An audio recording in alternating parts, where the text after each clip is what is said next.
বিবেক একজন খুব অদ্ভুত মানুষের সাথে দেখা করছিল। আরে আপনি চিন্তা করবেন না, আপনি আমাকে ভরসা করেছেন, আপনার কথা রেখেছেন, আমিও আপনার কথা পুরোপুরি রাখবো। পুলিশ যেন কোনোভাবে ধরতে না পারে। স্যার, আমার নাম পাপ্পান, আমাকে ভরসা করতে পারেন। বিশ্বাস আছে বলেই তোমাকে কাজটা দেওয়া হয়েছে। ব্যাস, এবার পাপ্পানের খেলা দেখুন। পাপ্পান, দেখুন আপনি যা বলছেন তাতে আমাদের মনে হচ্ছে যে এই পাপ্পান কোনো আসামি ছিল, আর প্রত্যেক আসামিরই রেকর্ড আছে আমাদের কাছে। আপনি ওর ছবি দেখলে চিনতে পারবেন তো? হ্যাঁ স্যার। ঠিক আছে, তাহলে খুব তাড়াতাড়ি এই পাপ্পানের বিষয়ে আমরা জানতে পেরে যাব, আর ও কি করেছিল সেটাও।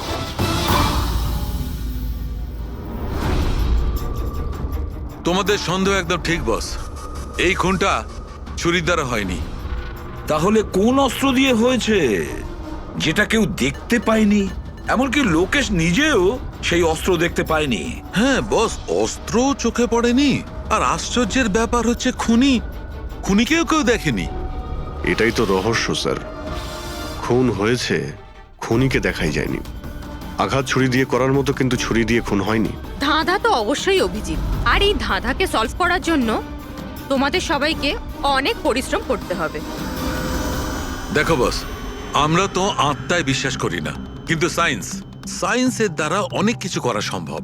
আমার মনে হচ্ছে কোনো মডার্ন সায়েন্সের টেকনোলজি এখানে ব্যবহার করা হয়েছে এই খুনে। হাইটেক খুনি? হাইটেকই হবে, না হলে না দেখতে পাওয়া খুনি লাইটস অফ করার কি দরকার? মানছি খুনি হাইটেক, কিন্তু কোথাও না কোথাও আঙুলের ছাপ তো রেখে গেছে ও। নিশ্চয়ই আছে। তার মানে স্যার, আমরা ক্রাইম সিন থেকে যে আঙুলের ছাপগুলো এনেছিলাম তার মধ্যে একটা ছাপ নিশ্চয়ই খুনির হবে। হওয়া উচিত ছিল দা, কিন্তু আফসোসের কথা হচ্ছে হয়নি। তোমরা যতগুলো ফিঙ্গারপ্রিন্টস নিয়ে এসেছো সেখানে শুধু একটাই ওর স্ত্রীর ফিঙ্গারপ্রিন্টস আছে, যেটা একদম ক্লিয়ার। আর অন্য ধরনের ফিঙ্গারপ্রিন্টস গুলো সব স্ম্যাশড, একদম নষ্ট হয়ে গেছে। মনে হচ্ছে যেন কেউ গ্লাভস পরে দরজাটা খুলেছে আর বন্ধ করেছে। পুরো প্ল্যানিং করে খুন করা হয়েছে, যাতে কোনো প্রমাণ না থাকে। একটা কাজ করি আমরা, ওই বিবেকের বাড়িতে যে কয়জন লোক আছে ওদের প্রত্যেকের আলাদা আলাদা স্টেটমেন্ট নিতে হবে। সবাইকে জিজ্ঞাসাবাদ করো যে সেই রাতে এক্সাক্ট কি হয়েছিল। খুনি অন্ধকারের সুযোগ নিয়েছে, আর আমরাও অন্ধকারে লক্ষ্যভেদ করব। স্যার, যখন খুন হচ্ছিল তখন এই খুনি ভেতরেই ছিল স্যার। যেই বিনা বাইরে গেছিল ওকে খুন করে দেয়। এই থিওরি হতে পারে পঙ্কজ, যদি লাইট না অফ হতো তো। তাহলে স্যার দুজন খুনি আছে, একজন লাইট অপারেট করে আর একজন খুন করে। হ্যাঁ, কিন্তু যে লাইট অফ করলো সে কোথায় ছিল? ওখানে তো গার্ড দাঁড়িয়ে ছিল। ও বললো যে না কাউকে ভিতরে আসতে দেখেছে আর না কাউকে বাইরে যেতে দেখেছে। কিন্তু যখন বিনা বাইরে গেছিল তখনও দরজা খোলা দেখতে পায় স্যার। দরজার উপরে ওর আঙুলের ছাপ পাওয়া যেতে পারে স্যার। খুনি খুবই চালাক। ডক্টর সালুকে বললেন না, এই রুমের মধ্যে আমরা একটাও ফিঙ্গারপ্রিন্ট পাইনি, একটাও।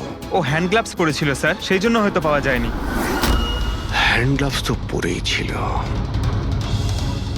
বিবেকের বডি এখানে পড়েছিল, মানে ও এখানেই দাঁড়িয়েছিল। এক মিনিট, তুমি এখানে দাঁড়াও তো। খুনি যখন ভিতরে ঢুকেছিল তখন দরজা খোলা ছিল। যখনই লাইট অফ হয় খুনি ভিতরে আসে, সে দরজা বন্ধ করে। অন্ধকারের মধ্যে সে বিবেককে খুন করে দেয়, কারণ যখন লোকেশ বাইরে আসে তখন এই দরজা ভিতর থেকে বন্ধ ছিল। হ্যাঁ স্যার, খুনি ভেতরেই ছিল স্যার। কারেক্ট। আর যখনই লোকেশ দরজা খুলে ভিতরে ঢোকে, খুনি চুপ করে এখান থেকে বেরিয়ে চলে যায়। কিন্তু যদি খুনি এখান থেকে গিয়ে থাকে তাহলে লোকেশ তো এখানেই দাঁড়িয়ে ছিল, ওর তো দেখা উচিত ছিল খুনিকে। লোকেশ তো বলল যে শুধু এখানে বিবেকের বডি পড়েছিল, খুনিকে তো দেখতে পাইনি। স্যার, এই লোকেশ না মিথ্যে কথা বলছে স্যার। আমার তো মনে হচ্ছে না। ইন্টারোগেশনের সময় বড় বড় মিথ্যেবাদীরা না কাঁপতে থাকে, ওদের জিভ জড়াতে থাকে। আমার তো মনে হচ্ছে না ও মিথ্যে বলছে। তাহলে কে সেই লোক? বিনা অনুভব করেছে, লোকেশ অনুভব করেছে কিন্তু দেখেনি। না, দেখিনি।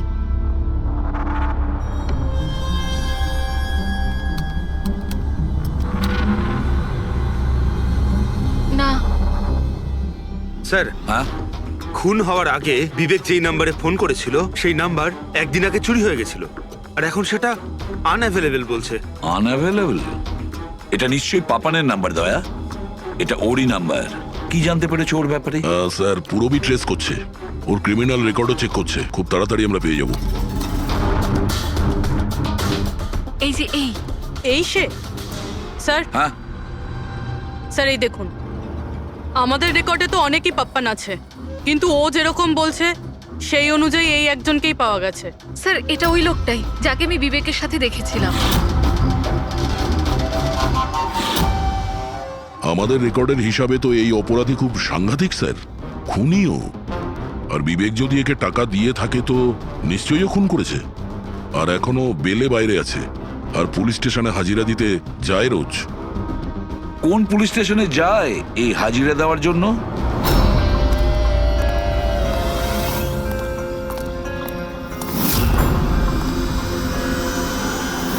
স্যার এখান থেকে পাস হয়ে গেছে। সবজি নিয়ে যাবেন দাদা, সবজি নেবেন, সবজি। স্যার, পাপান এখান দিয়ে ক্রস করে গেল। না ভাই, নিজের ঠেলা সামলা। আরে ওকে আটকে রাখ, ও কাঁদুক বা হাসুক তুই চিন্তা করিস না। যতক্ষণ ও আমাদের কাছে থাকবে খেলা আমাদের হাতে। আমার জন্য অপেক্ষা কর, যদি কোনো গোলমাল হয় না তোদের কাউকে ছাড়বো না আমি। এই গোলাম কিন্তু তোমার দিকেই যাচ্ছে দয়া, খেয়াল রেখো ওকে।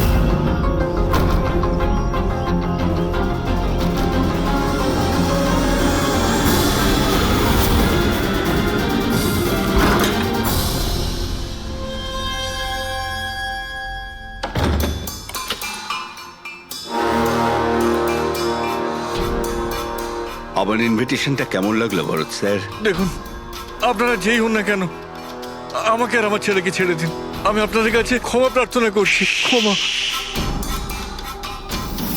ওকে ওকে ফাইন, একটা কাজ করুন, আমাকে আপনি এখানে রেখে দিন, কিন্তু কিন্তু আমার ছেলেকে ছেড়ে দিন। আমার তোমাকেও দরকার নেই, তোমার ছেলেকেও নয়। আমি চাই শুধু বিবেক স্যারের বিল পাস করো। বিবেক স্যার খুশি তো আমিও খুশি। সেটা পসিবল নয়। আমি ইন্ডিয়ান মিনিস্ট্রির একটা এমপ্লয়ি, মানছি সমস্ত কন্ট্রাক্ট আমার হাতেই পাস হয়, কিন্তু এভাবে আমি কোনো কোম্পানির কন্ট্রাক্ট কি করে পাস করব? হয় না। মিস্টার ভরত, তুমি কি ঘটনার গুরুত্বটা বুঝতে পারছো না? তোমার ছেলের সাথে কি ঘটতে পারে এটা তুমি স্বপ্নেও ভাবতে পারবে না। স্বপ্নে তুমিও ভাবতে পারবে না যে তোমার সঙ্গে এখন কি হবে। স্যার, আমি মিনিস্ট্রির তরফে কাজ করছিলাম। যতগুলো ডিল ইন্ডিয়ার তরফ থেকে হয় তার সমস্ত কটার ইনচার্জ আমিই স্যার। চীন এবং জাপানি কোম্পানিগুলোর কাছে নিজের দেশে নিলামের কার্যালয় ছিল স্যার, কিন্তু সমস্ত ভারতীয় দর ওদের কাছে স্যার। কোনো বিদেশি কোম্পানিও কি কন্ট্যাক্ট পেয়েছিল? না স্যার, এ ব্যাপারে সকলের সমান অধিকার আছে, কারণ ভারতীয়দের কাছে চিপ লেবার আর র মেটেরিয়াল ইজিলি অ্যাভেলেবেল। সেই জন্য অন্য বিদেশি কোম্পানিদের কন্ট্রাক্ট পাওয়া মুশকিল ছিল স্যার। স্যার এই নিলামের ব্যাপারটা তো বুঝতে পেরে গেছি। এই বিবেক নিলামটাকে নিজের ফেভারে করার জন্য ওর ছেলেকে কিডন্যাপ করিয়েছে, কিন্তু বিবেককে কে মেরেছে আর কেন? এই কাজটা নিশ্চয়ই কোনো ইন্ডিয়ান কোম্পানি করেছে, যে বিবেকের কম্পিটিটর ছিল। এই জন্যই হয়েছে এই সমস্ত কিছু।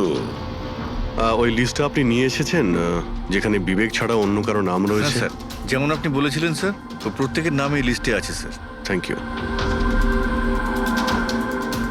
কার্তিক, বিবেক, এই দুজন ছাড়া কার্তিক, রমেশ, শিবানী, রনি আর নবীন।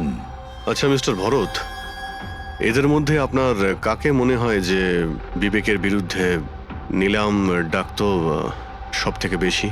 স্যার, মানে এরকম কোনো লোক যে বিবেক এই বিট জিতলে দুঃখ পাবে কিংবা ওর কোনো ক্ষতি হবে? স্যার, এমন তো দুজন লোক হওয়া সম্ভব, রনি আর নবীন। রনি আর নবীন? তাহলে দেখা করো, এই রনি আর নবীনকে জিজ্ঞাসাবাদ করো, জানা তো যাবে এমন কে আছে যে সামনে না এসেও খুন করতে পারে।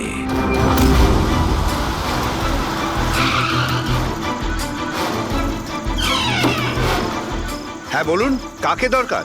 মিস্টার রনিকে বলো যে সিআইডি অফিসাররা এসেছেন।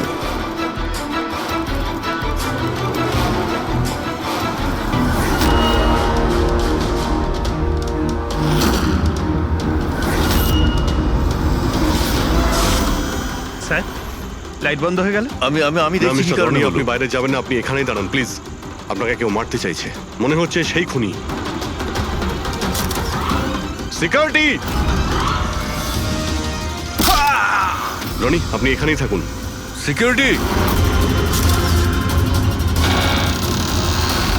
স্যার এখানে কেউ আছে। কেউ আছে?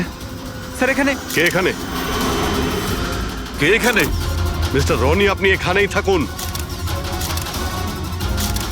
স্যার আমি দেখছি। দেখো Pankaj! Oh no, Roni! Sir স্যারের কি হলো?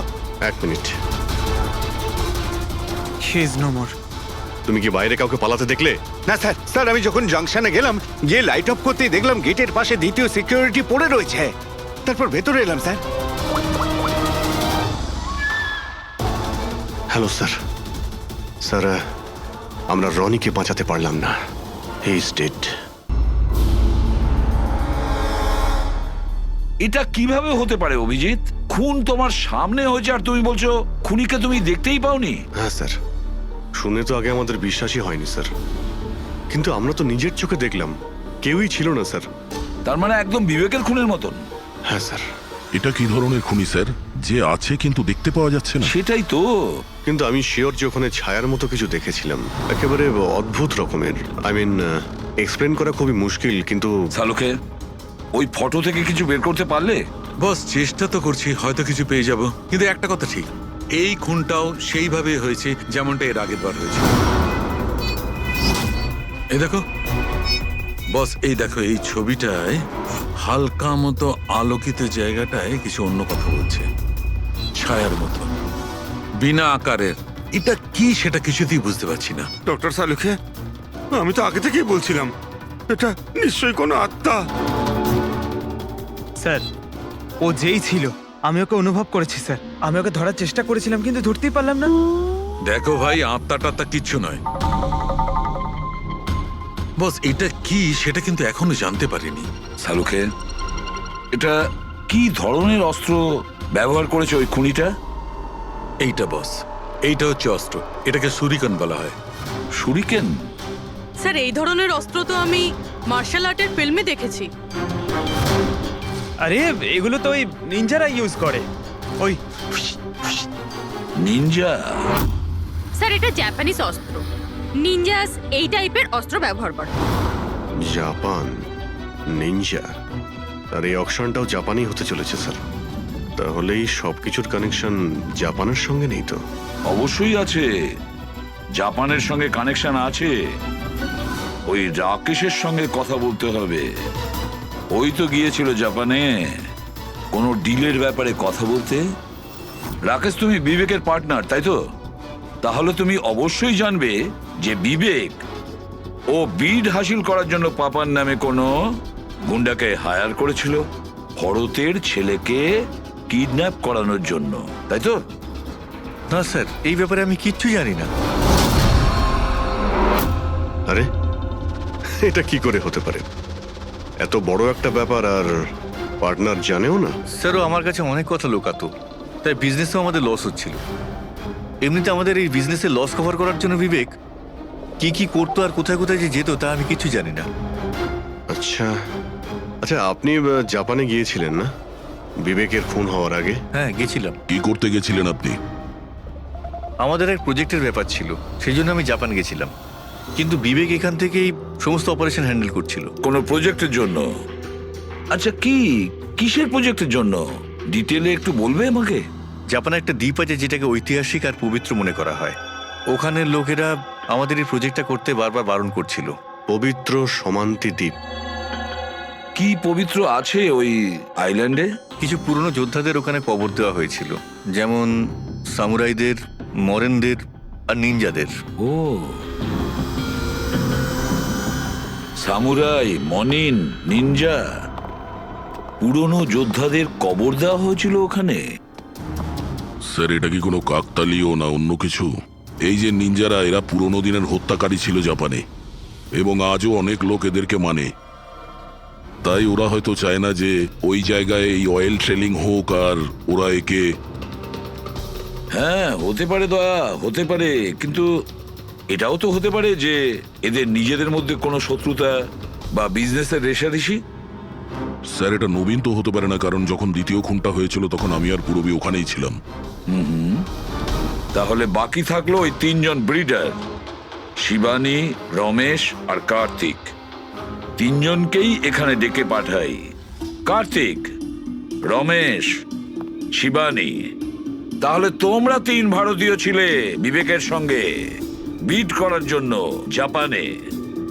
কিন্তু ডিলটা তো আমরা পাইনি। আর সেই কারণেই বিবেক আর রনির খুন হয়েছে।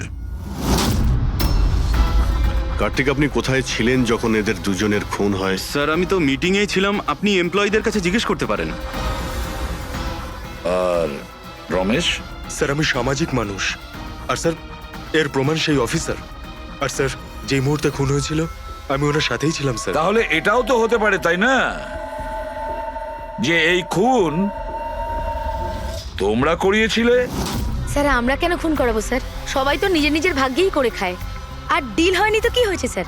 কখনো না কখনো কোনো না কোনো ডিল তো হয়েই যাবে। আচ্ছা শিবানী দেবী, আপনি কোথায় ছিলেন যখন এই খুনগুলো হয়? স্যার, আমি জাপানে গেছিলাম। আচ্ছা, কি করতে গেছিলেন আপনি জাপানে? স্যার, একটা প্রয়োজন পড়ে গেছিল। কি বললেন? তা সেটা কি শুনি? স্যার, কিছু বিদেশি কোম্পানি আমাদের ভারতীয় কোম্পানিগুলোর ব্যাপারে অপপ্রচার করছিল। সেই কারণে ভারতীয় কোম্পানিগুলোর চিন্তা বেশ বেড়ে গেছিল। তাই আমরা ওদের চিন্তা ওখানে দূর করতে গেছিলাম, আর এটা বলতে গেছিলাম যে ভারতীয় কোম্পানি সব থেকে বেস্ট।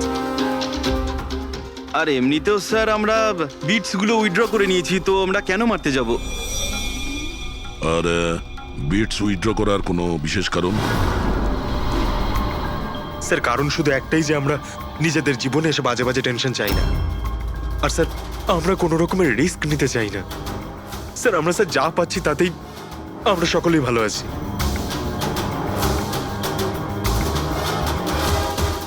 স্যার, এখন তো ওই নবীনই বাকি রইল।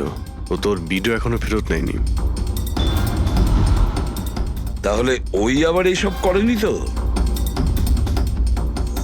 তবে এটাও তো হতে পারে যে পরবর্তী শিকার নবীন নিজে। নবীন, তুমি ভিট কেন ক্যান্সেল করলে না যখন সবাই পিছিয়ে এলো? এভাবে কি করে আমি পিছিয়ে আসতে পারি? এই কন্ট্রাক্টটাতে পাওয়ার জন্য আমি কত বছর কষ্ট করেছি সেটা তুমি জানো। আমি ভেবেছিলাম যে এই কন্ট্রাক্টটা যদি আমি পেয়ে যেতাম তাহলে আমার পুরো জীবনটা চেঞ্জ হয়ে যেত। এখন তো বেঁচে থাকাটাই অসম্ভব হয়ে উঠেছে। তুমি বুঝতে কেন চাইছো না? তুমি চলে গেলে আমার কি হবে? ভয় পাওয়ার কোনো প্রয়োজন নেই, আমাদের কিচ্ছু হবে না। সিআইডির পুরো টিম আমাদের সাথে রয়েছে। আরে ওরা তো সিআইডি লোকের সামনেই মেরে চলে গেল। সিআইডির লোকেরা কি করলো? কিচ্ছু করতে পারলো না। সিআইডির টিমের উপরে ভরসা রাখো তুমি, আমাদের কিচ্ছু হবে না। পঙ্কজ, তুমি জানো তো আমাদেরকে কি করতে হবে? Don't worry, I know. আমি আসছি।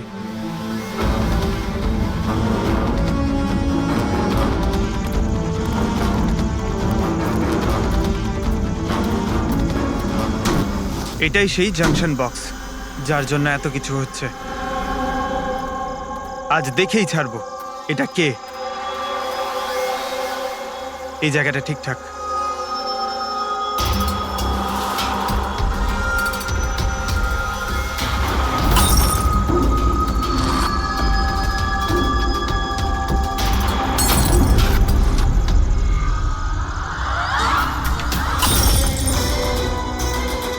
এই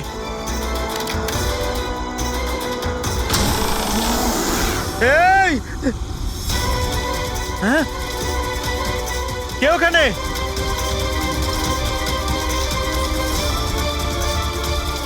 এই বেরিয়ে আয়।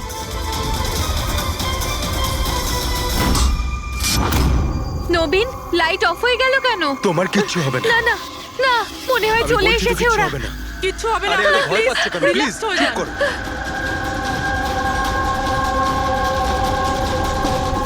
রিল্যাক্স হয়ে যান। সামনে এসো। ও তোমায় মেরে আরে ফেলবে। না, এই কে এখানে?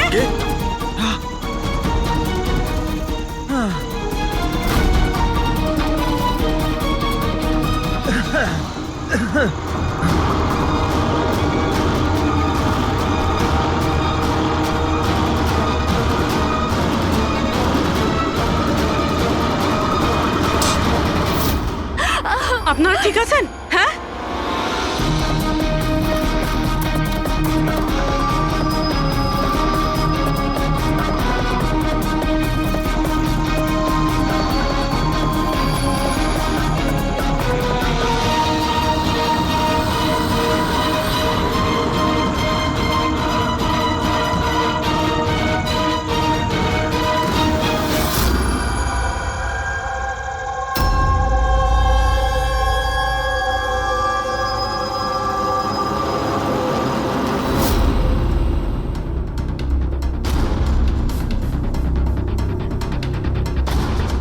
স্যার আমি ওখানে 6টা গুলি চালিয়েছিলাম। ওর মধ্যে থেকে 5টা গুলি তো পেয়ে গেছি, কিন্তু একটা গুলি নিশ্চয়ই খুনির গায়ে লেগেছে। একটা গুলি খুনির লেগেছিল? পুরবি, তুমি এতটা নিশ্চিত হয়ে কি করে বলছো যে খুনির গায়ে একটা গুলি লেগেছিল? আচ্ছা, ওখানে কি কোনো রক্তের দাগ পেয়েছিলে? না স্যার, রক্ত তো ছিল না ওখানে, কিন্তু গুলি লাগার আওয়াজ আমি পেয়েছি। আরে গুলি লাগলে তো রক্ত বের হবেই। বাড়ির মধ্যে না হোক, বাড়ির বাইরে কোথাও পেয়েছো? না স্যার, আমরা ভালোভাবে চেক করেছিলাম, ওখানে রক্ত ছিলই না। হতে পারে স্যার খুনি বুলেট প্রুফ ড্রেস পরেছিল। স্যার এটাও তো হতে পারে এই কালো টুকরোটা ওই বুলেট প্রুফ ভেস্টের টুকরো। সালুকে, এই কালো কাপড়ের টুকরো থেকে তুমি কিছু জানতে পারলে? না বস, এই কাপড়ের ওপরেও রক্তের কোনো চিহ্ন নেই। রক্ত ছাড়া অন্য কিছু তুমি কি পেয়েছো? হ্যাঁ, এই কাপড়টা এতটা কালো যে বিশ্বাসই হচ্ছে না। এর উপর থেকে কোনো ধরনের রিফ্লেকশন হতেই পারে না। রিফ্লেকশন হতে পারে না মানে এটা হচ্ছে ফ্রেডি, যে যখন তুমি কোনো জিনিসের ওপর আলো ফেলবে, ওই আলোটা একটু রিফ্লেক্ট করে তোমার চোখে আসবে। এর থেকেই জানা যায় যেটা কি জিনিস, এর রংটা কি, সবকিছু। কিন্তু এই কাপড়ের উপর তুমি যদি আলো ফেলো তো রিফ্লেক্ট হবে না। এই কাপড়ে লাইট মারলে এই কাপড়টা দেখতেই পাওয়া যায় না। আমি দেখাচ্ছি, এই দেখো, এইখানে আলোটা আছে। আমি এটাকে নিয়ে যাচ্ছি এই কাপড়টার উপর, আর এই দেখো লাইট ভ্যানিশ। মাই গড! মানে এই কাপড়টা পুরো আলোটা অ্যাবজর্ব করে নিয়েছে। আর এই দেখো, কাপড় থেকে যে বাইরে এলো আবার লাইটটা দেখা যাচ্ছে। অদ্ভুত, কাপড় পুরো লাইটটাকে অ্যাবজর্ব করে নেয়, দেখতেই পাওয়া যাচ্ছে না কাপড় আছে কি নেই। দেখো সালুকে, নবীনের খুব বিপদ। যা জানো তাড়াতাড়ি বলে ফেলো। বস, আমি জানি যে এটা কি, আর খুনটা কি করে হয়েছে।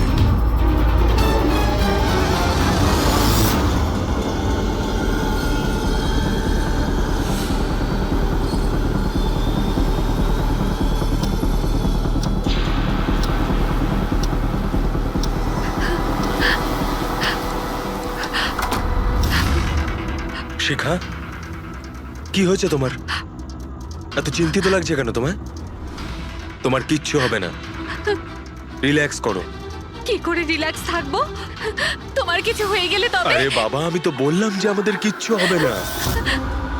নবীন, আবার লাইট অফ হয়ে গেল। আরে আরে, কিচ্ছু হবে না, ভয় করছে। কেউ নবীন, আসছে না। কি হবে? আরে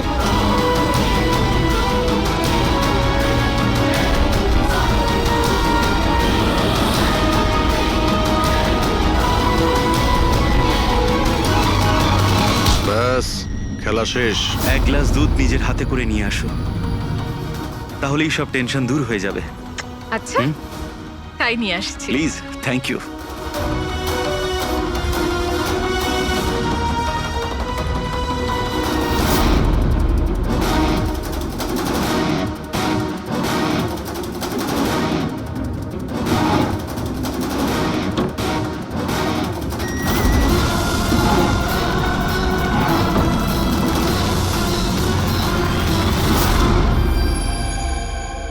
আমি ভাবতেও পারিনি যে কেউ আমাকেও ধরতে পারবে। আমরাও এটা ভাবতে পারিনি যে একজন স্ত্রী নিজের স্বামীকে খুন করতে পারে। অপরাধী যত বুদ্ধি দিয়েই অপরাধ করতে চাক, কোথাও না কোথাও যে কোনো ভাবেই ওর ভুল হয়ে যায়। আমি তো কোনো ভুল করিনি, তাও আপনারা আমাকে ধরে ফেলেছেন। না না, তুমি ভুল করেছো। এই কাপড়টা পরে তুমি খুব বুদ্ধিমতীর মতো কাজ করেছো, কিন্তু এই কাপড়ের টুকরো আমরা জানালার মধ্যে পেয়ে যাই। আর জালনায় আটকে যাওয়া ওই কাপড় আমাদের কাছে প্রমাণ হয়ে গেছে, আর ওই কাপড়ের জন্যেই তুমি আমাদের হাতে ধরা পড়লে। আপনি কোন কাপড়ের কথা বলছেন স্যার? আমি এইটার ব্যাপারে আগে শুধু শুনেছিলাম বস। আমি ভাবতে পারিনি যে এটা ব্যবহার করা যেতে পারে, তাও ঠিক এইভাবে। এটা যে যে লোক তৈরি করেছে তারা নিজেদের মতো এটার নাম দিয়েছে। তবে একটা কথা ঠিক, এটা এই পৃথিবীর সব থেকে কালো জিনিস। আমি তো কিচ্ছু বুঝলাম না। সোজা কথায় ব্যাপারটা হলো এই ফ্রেডি, যদি এই কাপড়ের কেউ স্যুট তৈরি করে পরে ফেলে, সেই লোকটাকে চোখে দেখা যাবে না ততক্ষণ পর্যন্ত, যতক্ষণ না ওর আশপাশের সমস্ত আলো এলিমিনেট না হয়ে যায়। ওকে দেখা যাবে না। আর যদি দেখা যায় তাহলে শুধু একটা আকার দেখা যাবে, একটা ছায়া, সেটাও কোনো রূপ ছাড়া। একটা 3D থেকে 2D তে বদলে যাওয়ার আরে প্রক্রিয়া। স্যার, কোনো তো লাইট আছে যাতে এটা দেখা যায়। এরকম কোনো আলো নেই, না ইনফ্রারেড লাইট, না ইউভি লাইট, না লাইট স্পেকট্রাম। অভিজিৎ, নবীনকে বলো যে ওই বিড যেন উইথড্র না করে, আর এই ইনফরমেশন সব জায়গায় ছড়িয়ে দাও। স্যার, এই খবরটা রটে গেলে আবারও অ্যাটাক হতে পারে। এটাই তো আমি চাই পুরবি, এটাই তো আমি চেয়েছি। এই ব্ল্যাক ফেব্রিক লাইটকে অ্যাবজর্ব করে নেয়, কিন্তু হিটকে অ্যাবজর্ব করে না। হিটকে তো রিফ্লেক্ট করবেই। আমরা খুনিকে ধরবো থার্মাল ভিশন দিয়ে।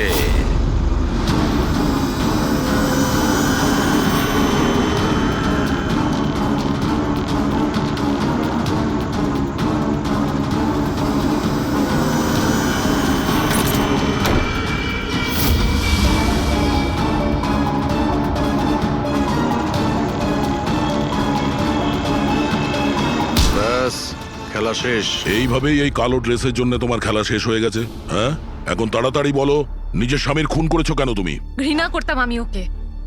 ওর বউ বলতেও আমার নিজেকে লজ্জা লাগতো। কেন? এমনও কি করেছিল যাতে তুমি ওকে এত ঘৃণা করতে? এই যে ব্যবসাটা ছিল, আমার বাবাই ওকে দিয়েছিল। এত বড় এম্পায়ার দাঁড় করিয়ে দিল ওকে, আর ও সেটা ধুলোতে মিশিয়ে দেওয়ার চেষ্টা করছিল। গুন্ডাদের দিয়ে সমস্ত কন্ট্রাক্ট আদায় করত। তার মানে তুমি বলতে চাইছো যে ও নিজেই ওর বিজনেসটাকে খারাপ করে দিচ্ছিল? করছিল না, করে দিয়েছিল। আমার ফ্যামিলি ব্যাংকারাপসির মধ্যে পড়ে গেছিল। বিজনেস খারাপ চলছিল তো ওর সাথে তুমি কথা বলতে, ওকে বোঝাতে পারতে। ওকে প্রাণে মেরে ফেললে। আমি ওকে বোঝানোর চেষ্টা করেছিলাম, কিন্তু ও বোঝেনি। আর বাধ্য হয়ে আমাকে এই স্টেপটা নিতে হয়। আমাকে আমার সন্তানদের কথা ভাবতে হতো, ওদের তো আমি না খাইয়ে মারতে পারবো না। সেই জন্যই পুরো বিজনেসটা তুমি তোমার হাতে নিয়ে নিয়েছো। হ্যাঁ, আমি জাপানের একটা কোম্পানিকে অ্যাপ্রোচ করেছিলাম লুকিয়ে লুকিয়ে। ছোট ছোট কন্ট্রাক্ট আর টাকার বদলে আমি ঠিক করি যাতে আমার কোম্পানির ওপর কোনো বাধা নিষেধ না খাটে। আর সেই জন্যই আমি আমার পথের কাঁটাদের এক এক করে মারতে শুরু আর করি। তাদেরকে মারার জন্য এমন একটা অস্ত্র ব্যবহার করেছো যেটা নিনজারা ইউজ করে? হ্যাঁ, এসব করে তুমি কি পেলে? জেল। যে সন্তানদের জন্য তুমি এই অপরাধের রাস্তা নিলে, এখন তো তারা অনাথ হয়ে যাবে। কেতন ভাই, আমি কিছু করিনি। বলিস তো তুই মরবি এক্ষুনি। আমি বলছি তুমি কিন্তু এগিয়েও না। হ্যালো, মরবি আজকে তুই। বলে দে আমি কিছু করিনি। আমি বলেছি তুমি কিন্তু এগোবে না। কেতন!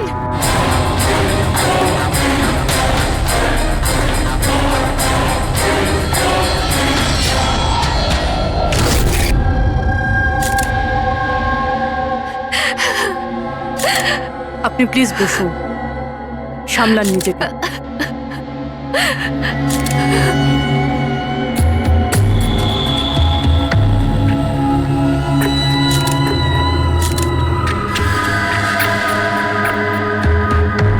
এটা কি?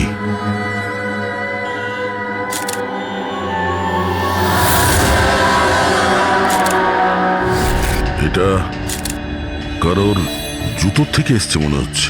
কিন্তু স্যার ওই কেতনের জুতো তো পরিষ্কার। স্টুডিওর ফ্লোরেও এরকম দাগ কোথাও নেই। একটু স্টেপারটা দাও তো।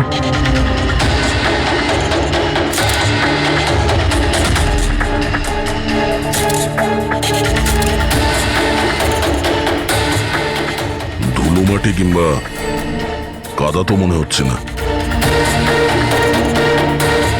তেলের মতো কিছু মনে হচ্ছে। একটা কাজ করো, স্টুডিওতে যতগুলো ফিঙ্গারপ্রিন্টস আছে সব নিয়ে নাও।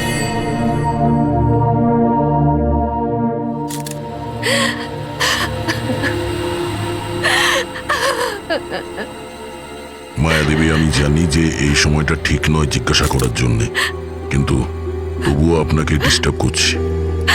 একটু ভালো করে মনে করে বলুন, আপনি পুরো ঘটনাটা ফোনে শুনেছেন? আচ্ছা, কেতন আর ওই লোকটার সাথে কি কথা হচ্ছিল? ও এসেই কেতনকে খুব বাজেভাবে মারছিল। কেতন চিৎকার করছিল খুব। জিনিসপত্র ভাঙার আওয়াজ পাচ্ছিলাম আমি। আমি কিছু করিনি। হ্যালো কেতন, কি হলো ভাই? আরে বল। ও কোনো ফটোগ্রাফের কথা বলছিল। স্যার, মায়া যেটা বলছে যে কেতন কেতন খুন হয়েছে একটা একটা একটা এভিডেন্সের জন্য। এভিডেন্স কি তাহলে ফটোগ্রাফ ছিল? স্যার, কেতন কোনো একটা কাপেলের ইনফরমেশন লিখে রেখেছে স্যার। এই দেখুন, এখানে নামগুলো লেখা আছে স্যার, জুহুতে থাকে। স্যার হ্যাঁ, স্যার এই দেখুন, ক্যালেন্ডারে 14th এপ্রিল 2018 এই ডেটটা মার্ক করা রয়েছে, দ্য অ্যানিভার্সারি। আরে এটা তো আজকের ডেট। তার মানে আজকের দিনে কিছু ঘটতে যাচ্ছিল যেটার ব্যাপারে কেতন জানতো। ওর মোবাইল ফোনটা চেক করো, দেখো শেষবার কার সঙ্গে কথা বলেছো।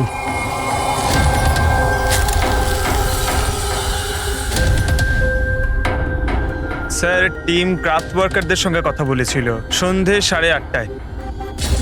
টিএম ক্রাফট ওয়ার্কার্স, সেটাও আবার কেতন মার্ডারের ঠিক আধ ঘন্টা আগে। Hello, TM craft workers. হ্যাঁ বলুন। কেতন আপনাকে ফোন করেছিল। কেন ফোন করেছিল?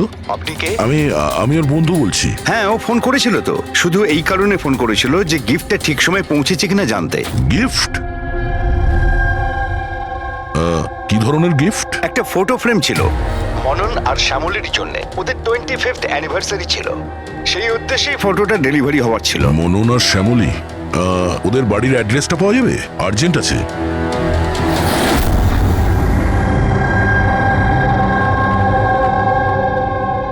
এই ফটোটা এটা কে কে পাঠালো? পাঠিয়েছে? কেতন? কেতন? কেতনটা কে? আর এইভাবে আমাদের ফ্যামিলি পিকচার পাঠানোর মানেটা কি? হ্যাঁ, ও কি করে চিনলো আমাদের ফ্যামিলিকে? মনে হচ্ছে কেউ মজা করেছে। একেবারেই না। আপনি কে? সিআইডি। সিআইডি? কেতন নামের একজন বিখ্যাত ফটোগ্রাফার ছিলেন যাকে খুন করা হয়েছে। এই ফটোর কারণে। কিন্তু স্যার, একটা ছবির জন্য কেউ কাউকে কেন মার্ডার করতে যাবে? কিন্তু স্যার, আমরা তো কোনো কেতন নামের লোককে চিনিই না। কেতনকে আপনি চেনেন না, তাহলে ও আপনাদের ফটো আপনাদেরকে কেন পাঠিয়েছে? জানি না। কিন্তু এরকম ফটো তো আমরা কখনো তুলিনি। আর না, এমন দেওয়াল আমাদের বাড়িতে আছে স্যার, আমি তো কোনোদিনও দেখিনি। আর দেখুন না স্যার, এটা নকল ফটোগ্রাফ মনে হচ্ছে। আপনারা নিজেরাই দেখুন, এখানে দিদি আছে, জামাইবাবু আছে, কিন্তু এই চেয়ারটা ফাঁকা। এটার কি মানে বলুন তো? হ্যাঁ স্যার, আমাদের মনে হচ্ছে কেউ ভুল উদ্দেশ্যে ফটো বানিয়ে আমাদেরকে পাঠিয়ে দিয়েছে। ভুল করে পাঠায়নি, জেনে শুনে পাঠিয়েছে আপনাদের। আর সেটাও নিজের জীবনের বলিদান দিয়ে। স্যার, হয়তো কেউ মননের ফ্যামিলিকে মার্ডারের কেসে ফাঁসানোর জন্য এমনটা করেছে। আচ্ছা, আপনি কে?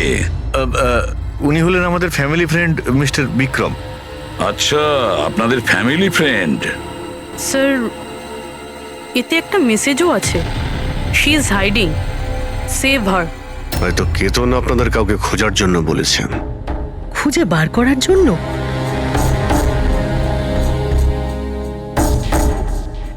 স্যার স্যার এই ফটোটা তো আমার মেয়ে রিয়ার মতো মনে হচ্ছে। স্যার জানি না কার হাত ধরে দাঁড়িয়ে রয়েছে, একটু দেখো না, আমাদের মেয়ের মতোই তো মনে হচ্ছে।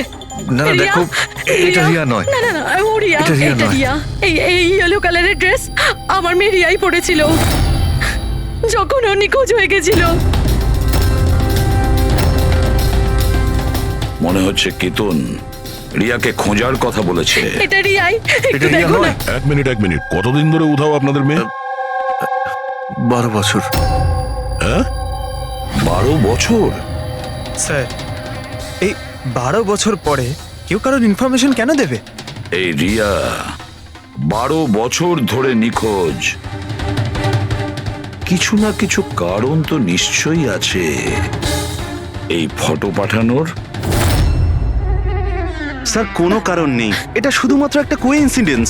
আর 12 বছর পরে হঠাৎ করে রিয়ার ইনফরমেশন কোথা থেকে পেলো? হ্যাঁ স্যার দেখুন, এটা রিয়া হতেই পারে না। রিয়ার মৃত্যু 12 বছর আগে হয়েছে। এটা রিয়া কি করে হতে পারে? এটা রিয়াই, দেখো না মনন, এটা আমাদের মেয়ে দিদি, রিয়া। কি এই ছবির পেছনে পড়ে আছিস? দেখো, এটা চল রিয়া চল নয়। আমার সাথে চল, সামলা নিজেকে। আরে এটা নেভার কিছু নিয়ে এসো তাড়াতাড়ি।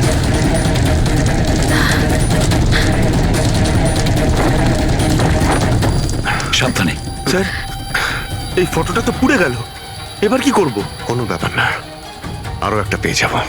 পুরবি একটা কাজ করো, তুমি টিএম ট্র্যাপটে গিয়ে এই ছবিগুলো ডুপ্লিকেট কপি নিয়ে এসো। আর যদি ওদের কাছে না থাকে তাহলে কেতনের কম্পিউটারে নিশ্চয়ই কোনো ব্যাকআপ থাকবে, ওখানে দেখে নিও। স্যার, মনন আর শ্যামলী, আপনারা কেতনকে চিনতেন নাকি চিনতেন না তাতে কিছু যায় আসে না, কিন্তু একটা কথা ভালো করে মনে রাখবেন, কেতন নিজের প্রাণ দিয়েছে আপনাদের সাহায্য করার জন্য। ও আপনাদের কাউকে বাঁচাতে বলছে, কেউ লুকিয়ে আছে তাকে খোঁজার জন্য বলছে। আরো কে আর কোথায় লুকিয়ে আছে সেটা তো আমরা খুঁজেই নেব। একটা কথা ভালো করে মনে রাখবেন, যতজন লোক এখানে আছেন তাদের মধ্যে কেউ শহর ছেড়ে যাবেন না যতদিন না আমাদের তদন্ত শেষ হচ্ছে। আমরা আপনাদের সবাইকে সন্দেহ করছি, সবাইকে। 1 মিনিটের জন্য মনন, শ্যামলী, আয়েশা আর বিহান এদের নকল ছবিটাকে এক পাশে রেখে এবার ওদের পেছনে যে দেওয়াল আছে সেটার উপর কনসেন্ট্রেট করতে হবে, এই ফ্রেমগুলো আর তার উপরে লেখা নাম্বারগুলোতে। এবার শ্যামলী ইশারা করেছিল এই ফ্রেমের ওপরে, 3 নম্বর ফ্রেমের ওপরে। হলুদ রঙের ফ্রক পরেছিল আর কারোর হাত ধরেছিল এই বাচ্চা মেয়েটি। শ্যামলীর কথা শুনে মনে হলো স্যার, ফটোতে এই মেয়েটা ওর হারিয়ে যাওয়া মেয়েই রিয়া। আর তারপরেই message, she is hiding, save হার। কিন্তু স্যার, বিক্রম তো বারবার বলছিল যে রিয়া মারা গেছে। হতে পারে এই মেসেজটা রিয়ার বিষয়ই, হতে পারে ও এখনো বেঁচে আছে। নিশ্চয়ই হতে পারে পুরবি, নিশ্চয়ই হতে পারে, কিন্তু কেতন এটাই বলতে চেয়েছিল এদেরকে, মানে মননের ফ্যামিলিকে, যে হয়তো রিয়া বেঁচে আছে আর ওর হেল্পের প্রয়োজন। কিন্তু স্যার, ওর এত পরিশ্রম করার কি দরকার ছিল? সরাসরি ফোন করতে পারতো আর বলে দিত যা বলার আছে রিয়াকে নিয়ে, অথবা পুলিশকেও ইনফর্ম করতে পারতো। স্যার হতে পারে ওকে কেউ ভয় দেখিয়েছে, তাই তো বাধ্য হয়ে ও এটা করেছে। কেতন তো তার কর্তব্য করেছে আর আমরা তার পরিশ্রমকে ব্যর্থ হতে দেব না। পুরবি একটা কাজ করো, এই পুরো ফটোগ্রাফটা কোনো ভালো ফটো ল্যাবে নিয়ে যাও, আর এই পেছনে টাঙানো যে ছোট ছোট ফটো ফ্রেম আছে না সেগুলোকেও ভালো করে চেক করো। আর এটা যে দেখছো যে পেছনের ওয়াল, এটা আবার ফটোশপে বানানো হয়নি তো? আর রিয়ার নিখোঁজ হওয়ার এফআইআর এর কপি আমাদের চাই। কেতন মননের ফ্যামিলিকে তো নিশ্চয়ই চিনতো না, তাহলে অবভিয়াসলি রিয়াকেও ও চিনতো না। তাহলে ও মননের ফ্যামিলিকে এই ইনফরমেশন কেন দিল আর এভাবে কেন দিল? স্যার, কেতনের খুনি নিশ্চয়ই রিয়ার ফ্যামিলির সঙ্গে যুক্ত আছে। এই সব কটা লোকের ফোন রেকর্ড চেক করো ফেডরিক, আর তার সাথে কেতনেরও ফোন রেকর্ড। আরো একটা কথা, মননের ফ্যামিলির ওপর কড়া নজর রাখো, আর তার সাথে ওর যে বন্ধু আছে না বিক্রম, ওর ওপরও দেখো এরা কোথায় কোথায় যায়, কার কার সঙ্গে দেখা করে, কি কি করে। প্রতিটা বিষয়ের ওপর নজর রাখো, প্রতিটা পদক্ষেপের ওপর নজর রাখো।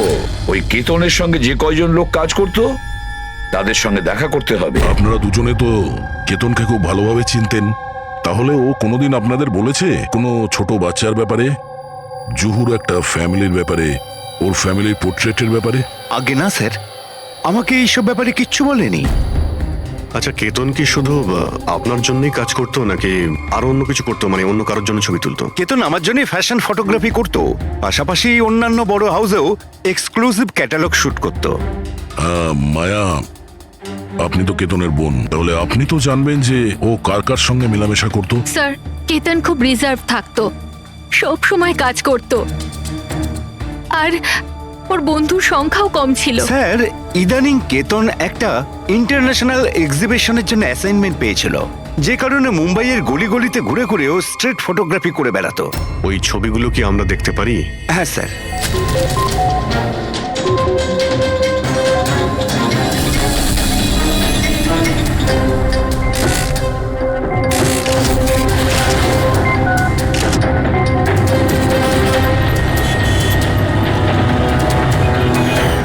এত ভালো পোর্টফোলিও বানিয়েছিল, অথচ এক্সিবিশনে সাবমিটই করলো না। কেমন দুশ্চিন্তায় পড়ে গিয়েছিল।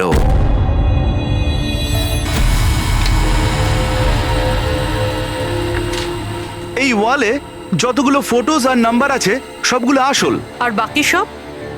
যে এটা তৈরি করেছে সে শুধু এই ওয়ালেরই ওপরে ফ্যামিলির লোকেদের ফটো রেখেছে, এই খালি চেয়ারটার সাথে, যাতে এরকম মনে হয় যে ফ্যামিলির লোকেরা এই ওয়ালের সামনে দাঁড়িয়ে ফটো তুলেছে। হ্যাঁ, কিন্তু এই দেওয়ালটা একেবারে আসল, একজন এক্সপার্ট ইন্টেরিয়র ডেকোরেটরের কাজ। ম্যাগনেটিক দেওয়াল এটা, আজকাল খুব কম জায়গায় এটা দেখা যায়। ম্যাগনেটিক ওয়াল? হ্যাঁ, ম্যাগনেটিক দেওয়াল বানাবার জন্য ওয়ালে একটা স্পেশাল পেইন্ট করা হয়ে থাকে, যার কেমিক্যাল কম্পোজিশনে ম্যাগনেটিক এলিমেন্ট থাকে, যাতে ওই দেওয়ালটা ম্যাগনেটিক প্রপার্টি পায়। তার মানে এই দেওয়ালটা অলমোস্ট ম্যাগনেটের মতো? একদম ঠিক। এখন তাতে কোনো মেটালিক জিনিস কোনো কিছু ছাড়াই, যেমন হুক আর পেরেক, আটকানো যাবে, আবার নিয়েও আসা যাবে। আর তেমনই এই দেওয়ালটা হলো ম্যাগনেটিক দেওয়াল। Thank you. Thank you ma'am. মুম্বাইয়ের অলিতে গলিতে ঘুরে ঘুরে ছবি তুলতো, নিশ্চয়ই ওখানে ঘোরার সময়ও রিয়ার ব্যাপারে কোনো ক্লু পেয়েছিল, এখানকারই কোনো গলিতে।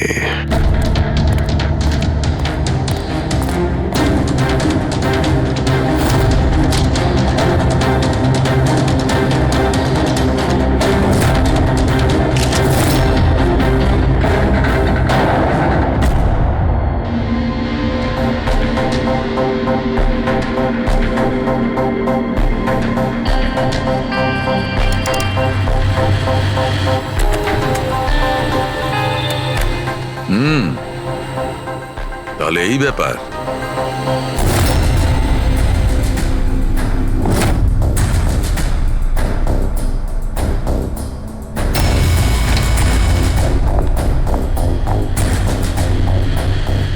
স্যার, এখানে দেখুন।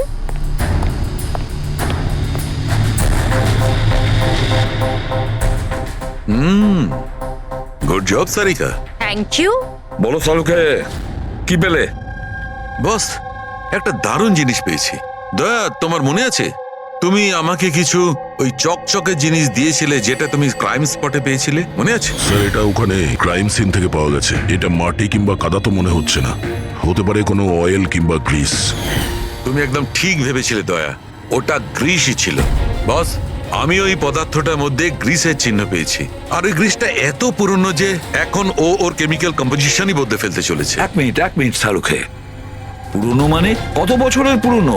অ্যাকচুয়ালি বস, যে জায়গা থেকে এই গ্রিসের কৌটোটা পাওয়া গেছে সেই জায়গাটা অনেক দিন আগে নিশ্চয়ই বন্ধ হয়ে গেছে। আর স্যার, কেতনের নাকের ফ্লুইডস থেকে আমি এই অ্যাক্রিলিক, নাইলন, পলিয়েস্টার, পলিপ্রপিলিন এইসব জিনিসের ট্রেসেস পেয়েছি। আর ওর লাংসেও এই সেম জিনিস পাওয়া গেছে, fabric fibres. Nylon, polyester, olefin, acrylic. দয়া, এই সব জিনিসগুলো তো ফেব্রিকের সঙ্গে রিলেটেড, কিন্তু এ তো একজন ফটোগ্রাফার ছিল, এর কি সম্পর্ক ছিল এই জিনিসগুলোর সঙ্গে? হ্যাঁ স্যার, যেখানে থাকে সেই বাড়ির আশেপাশে কোনো ফ্যাক্টরিও নেই, তাহলে ওই কাপড়ের টুকরোটা ওর লাংসে কি করে প্রবেশ করলো? হতে পারে এরকম কোনো জায়গায় ও যাওয়া আসা করতো। হ্যাঁ বস, কোনো ফ্যাক্টরি, কারখানা, মিল। আর বারবার যায় স্যার, তবেই এটা পসিবল। আর বারবার যেত কেতন এইরকম কোনো জায়গায়, কিন্তু কেন, কিসের জন্য? স্যার, শ্যামলী ডিপ্রেশনে চলে গেছে, ও বাড়ি থেকে বাইরেই বেরোচ্ছে না। আর বিক্রম? বিক্রম আর বিহান প্রায় দেখা করে। জানি না ওদের মধ্যে কি নিয়ে যেন একটা ঝগড়া হয়। আর এই বিহান গিয়ে উকিলদের সাথে দেখা করে। উকিলদের সাথে? হ্যাঁ স্যার। আর আয়েশা ওর এক বান্ধবীর সাথে দেখা করতে যায়, কিন্তু ওর এই যে এই বান্ধবীটি ওর থেকে বয়স অনেক বড়। আমার মনে হয় না ওনার এই কেসের সাথে কোনো সম্পর্ক আছে। আর এই যে মনন না, কেতনের সম্পর্কে জানার প্রচুর চেষ্টা করে যাচ্ছে। আচ্ছা আচ্ছা, ফেডরিকো যে ফোন কল রেকর্ডগুলো ট্র্যাক করেছিলে তাতে কি জানা গেছে? কিচ্ছু জানতে পারিনি স্যার।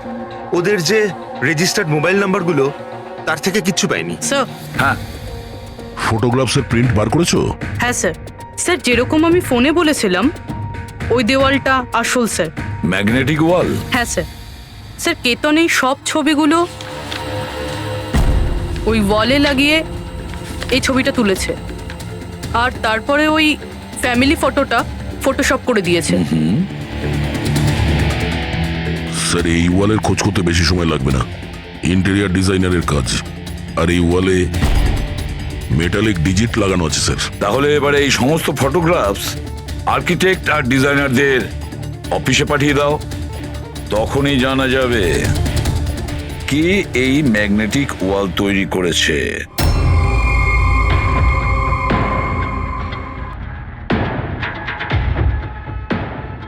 এই যে ফ্যামিলিটা বসে আছে, এর পেছনে যে দেওয়ালটা আছে, সেটা কি আপনি বানিয়েছেন? না স্যার, একজন এনআরআই ইন্টেরিয়ার ডিজাইনার আছে, ও নিজের বোল্ড আর ক্রিয়েটিভ ডিজাইন নিয়ে খুব ফেমাস। হতে পারে ওই এটা বানিয়েছে। অফকোর্স এটা আমারই ডিজাইন করা। ম্যাজিক লাইফ অ্যাডব্লবসের জন্য ডিজাইন করেছি এটা আমি। ইটস এ ম্যাগনেটিক ওয়াল। এই সমস্ত নাম্বার ম্যাগনেটিক ম্যাটেরিয়ালের উপর, যেটা বিনা কোনো হুক বা পেরেক ছাড়াই আমরা আটকাতে পারি আর খুলতেও পারি। কিন্তু কিন্তু কিন্তু আমার ডিজাইনের মতে তো এই সমস্ত নাম্বার সিরিয়াল ওয়াইজ ছিল, যেমন 1 2 3 4 5 6 7 8 9 10। হ্যাঁ, কিন্তু ম্যাম এতে তো নাম্বার 1320678 এটা কেন হলো? হ্যাঁ স্যার, হয়তো এটা কেতনই করেছে, কিন্তু কিন্তু এই ওয়ালের ছবি কেন তুলেছিল? এটা তো এখন ম্যাজিক লাইভ অ্যাড ল্যাবের লোকেরাই বলবে। স্যার, এটাই সেই ওয়াল যেখানে আপনি ছবিগুলো দেখিয়েছিলেন? হ্যাঁ স্যার, ওয়ালে ফটোর যে অ্যাকচুয়াল নাম্বার রয়েছে ওটা এটাই ছিল স্যার। ফটোজের মধ্যে যা চেঞ্জেস হয়েছে সেটা কেতনই করেছে স্যার। কেতন এই নাম্বারগুলো অর্ডারে ছিল, তাই না? তুমি শুধু 320 এইসব নাম্বারগুলো বদল করে তাদের তলায় স্পেসিফিক ফটোজ কেন লাগিয়ে দিয়েছো? কিছু না, আসলে পাজলস বানাচ্ছিলাম। নাম্বার স্যার ফ্রেমসগুলোকে একসাথে করে একটা ইন্টারন্যাশনাল এক্সিবিশন রয়েছে, সেটার জন্য।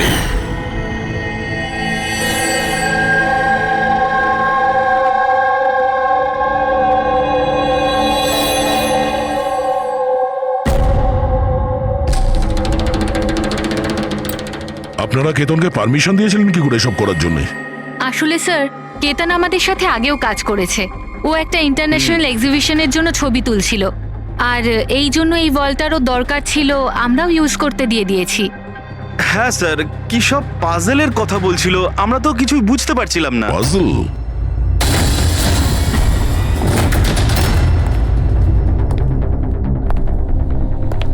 এই নাম্বারগুলো তো পাজলের।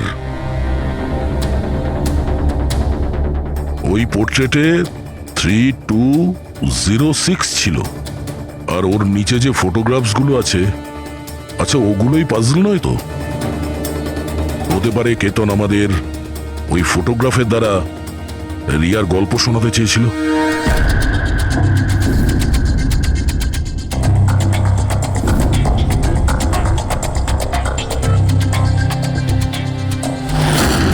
এই রিয়া নিখোঁজ হয়েছিল কবে? কবে নিখোঁজ হয়েছিল?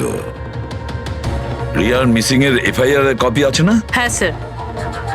স্যার ওর এই কেসের সঙ্গে কি কানেকশন? ওই কেসটা তো স্যার অনেক বছর আগে বন্ধ হয়ে গেছে, কিন্তু জানি না কেন দয়া, আমার মনে হচ্ছে রিয়ার এফআইআর এর সঙ্গে হয়তো আমাদের কেস সলভ করার জন্য কোনো সূত্র পেতে পারি। FIR 82217 in Mumbai PS. FIR এর ডেটটা দেখো দয়া, এই দেখো 3206।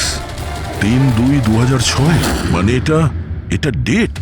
একদম ঠিক বলেছো, 3206 3rd ফেব্রুয়ারি 2006। দিদি ভরসা রাখো। জানি না আমার মেয়ে কি অবস্থায় আছে। আপনারা মজা করছেন না তো? আপনারা সত্যি আমার মেয়েকে খুঁজে বার করবেন? ও অ্যাকচুয়ালি বেঁচে আছে কি? আপনার মেয়ে বেঁচে আছে এটা শুনে আপনার খুশি হওয়া উচিত, আর আপনি এভাবে কথা বলছেন। ড্যাড, আমার বোন রিয়া বেঁচে আছে। স্যার কোথায় ও? দেখুন, আমরা খুব তাড়াতাড়ি রিয়ার অ্যাড্রেসটা খুঁজে পাবো। সেই জন্য আপনারা যা জানেন আমাদের বলে দিন। শেষবার আপনারা ওকে কবে দেখেছিলেন, ওর সঙ্গে কি হয়েছিল, আর এক্স্যাক্টলি ও নিখোঁজ হলোটা কি করে? কিন্তু স্যার এই 4টে ছবির কি মানে হতে পারে? কি তো নিশ্চয়ই আমাদের রিয়ার বিষয়ে কিছু বলবার চেষ্টা করেছিল। দেখো না ফটোগুলো, এই 3 নম্বর ফটোটা, এতে একটা ছোট্ট বাচ্চা আছে, কাঁদছে, কোনো বড় মানুষের হাত ধরে কোথাও চলে যাচ্ছে। 2 নম্বর ফটোতে রিয়া অনেকটা বড় হয়ে গেছে, এমন জালের পিছনে রয়েছে মনে হচ্ছে কেউ ওকে জালের মধ্যে বন্দি করে রেখেছে।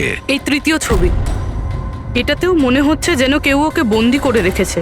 আর স্যার, এই যে শেষের ফটোটায় কেউ ওকে জড়িয়ে ধরেছে আর পিঠে ছুরি মারতে যাচ্ছে। স্যার এমন মনে হচ্ছে যে কেতন এই ফটোগ্রাফের দ্বারা রিয়ার গল্প বলছে। এক্স্যাক্টলি। দেখো, রিয়া ছেলেবেলায় কিডন্যাপ হয়েছে, তারপরে ওকে বন্দি করা হয়েছে, আর তারপরে ও যখন 18 বছরের হয়েছে তখন ওকে শেকলে বেঁধে রাখা হয়েছে, আর তারপরে ও এমন কাউকে পেয়েছে যে ওকেই মারার প্ল্যান করছে। এমন কেউ যাকে রিয়া বিশ্বাস করে। তার মানে স্যার, কেতন একদম বুঝে শুনে মডেলদের এমন ছবি বানিয়েছে যাতে সত্যিটা সামনে চলে আসে। সেই কারণেও কেতনকে রাস্তা থেকে সরিয়ে দিয়েছে।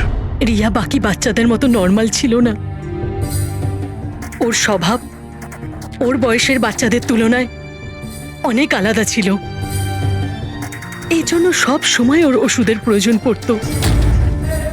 যখন ও ওষুধ খেত না, ওর মাথা ওর কন্ট্রোলে থাকতো না। ও যা ইচ্ছে করতে পারতো। ও নিজের ক্ষতি করতো, এমনকি নিজেকে মেরে ফেলারও চেষ্টা করতো। আচ্ছা, এই রিয়া নিখোঁজ হলো কোথা থেকে? আমরা ওকে স্পেশাল বাচ্চাদের স্কুলে ভর্তি করেছিলাম, ও ওখান থেকেই নিখোঁজ হয়েছে। তারপরে কি আপনারা কোনো ফোন কল পেয়েছিলেন টাকা পয়সার জন্য বা অন্য কোনো কল? না, কোনো ফোন আসেনি। হ্যাঁ, কিন্তু পরে আমরা জানতে পারলাম যে হসপিটাল থেকে ওর মেডিকেল ফাইলটা পাওয়া যাচ্ছে না। ফাইল উদা হয়ে গিয়েছিল মানে? কেউ এরকম কেন করতে যাবে? আর তাও এমন মেয়ের যার মানসিক অবস্থা খুবই খারাপ। সেটাই তো আমি বলছি। আরে, যার মানসিক পরিকাঠামো এত দুর্বল, সে মেয়েটা 12 বছর বাঁচতে পারে কি করে? আরে সমস্যা ছিল। এটা আপনি কি করে বলতে পারছেন? লজ্জা করে না আপনার? মেয়ে হয়ও আপনার। দেখুন, একটা ব্যাপার তো আমি বুঝতে পেরে গেছি, যদি রিয়াকে পাওয়াও যায় তাতে আপনি খুব একটা খুশি হবেন না। কিন্তু আমরা ওকে খুঁজেই ছাড়বো, যে কোনো মূল্যে।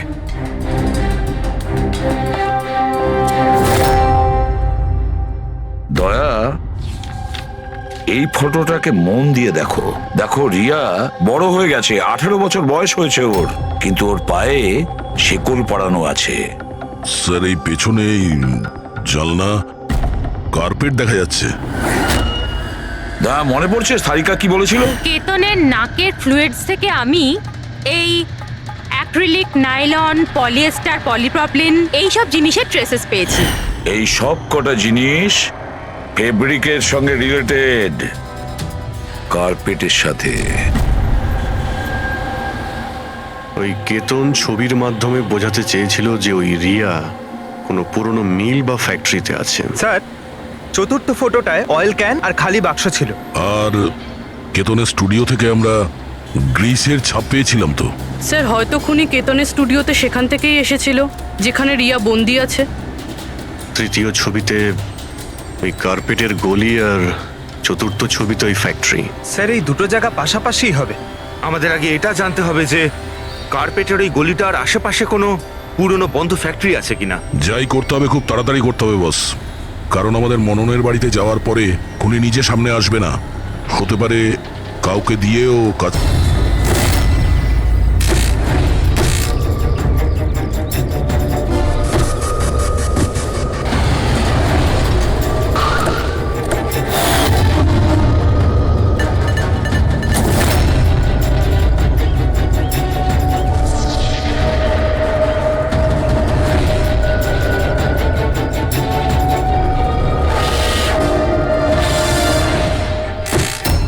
হ্যাঁ, ইনি আমাকে টাকা দিয়েছিলেন আমার ফটো তোলার জন্য। দুদিনের জন্য এসেছিলেন। তৃতীয় দিন দেখলাম মনে হলো কারোর পিছু নিচ্ছেন উনি।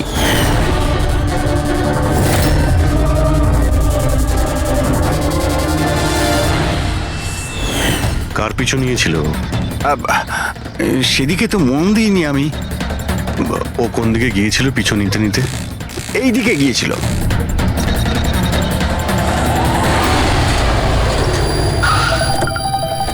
হ্যাঁ, পৌঁছে গেছি আমি। হ্যাঁ, চিন্তা করো না, বেঁচে ফিরবে না ও আজকে।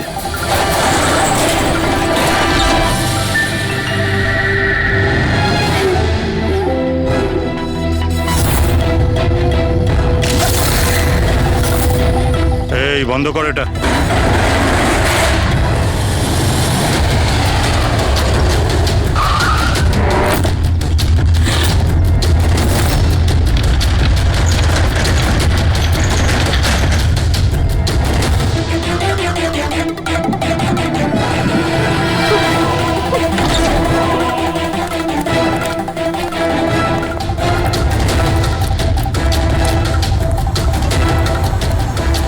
আর কোনো উপায় নেই, বাচ্চাটাকে আমাদের মারতেই হবে।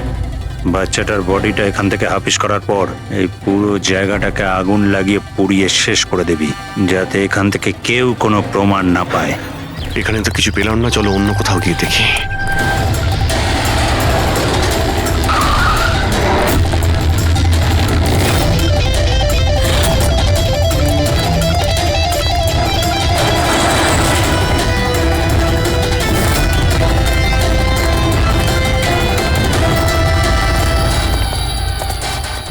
রিয়া, রিয়া, তোমার মা বাবার কাছে নিয়ে যেতে এসেছি,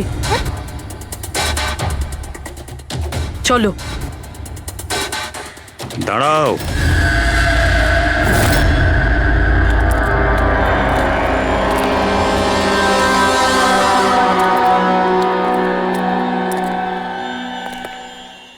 রিয়া মা, এদিকে আয়। আয় মা, আয় আয় আয় আয় আয় আয় আয় আয়। রিয়া, রিয়া, রিয়া, আয় আয় আয়। রিয়া মা, এই আঙ্কেলদের সাথে যাবি? এই বাচ্চাটা তোমাদের সাথে যেতে চায় না, একবার চেষ্টা করে দেখো। ঠিকই বলছে ফ্রেডি, এই মেয়েটা ভাবছে যে আমরা ওর শত্রু, আর ওকে ওর বন্ধু ভাবছে, কারণ ওদেরও রোজই দেখে। তুমি একদম ঠিক ধরেছ। আর এই সরল বাচ্চা মেয়েটা তো এটাও জানে না যে আজও মরতে চলেছে।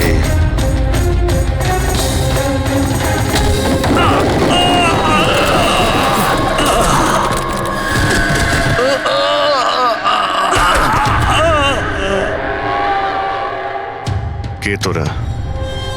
তোদের এখানে কে পাঠিয়েছে? এটা তোমরা কোনোদিন জানতে পারবে না।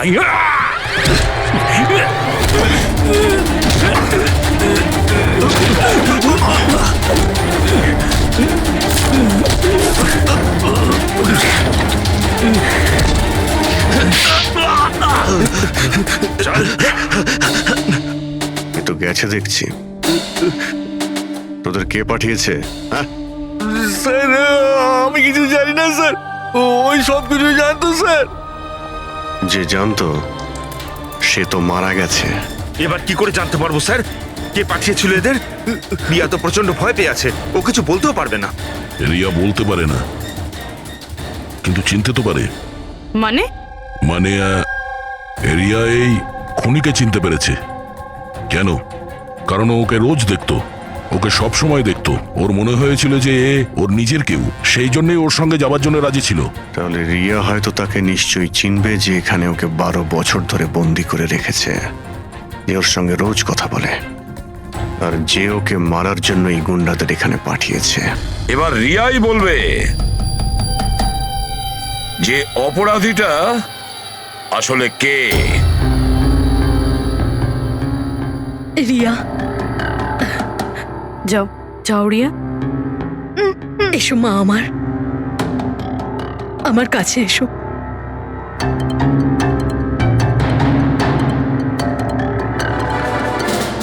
রিয়া,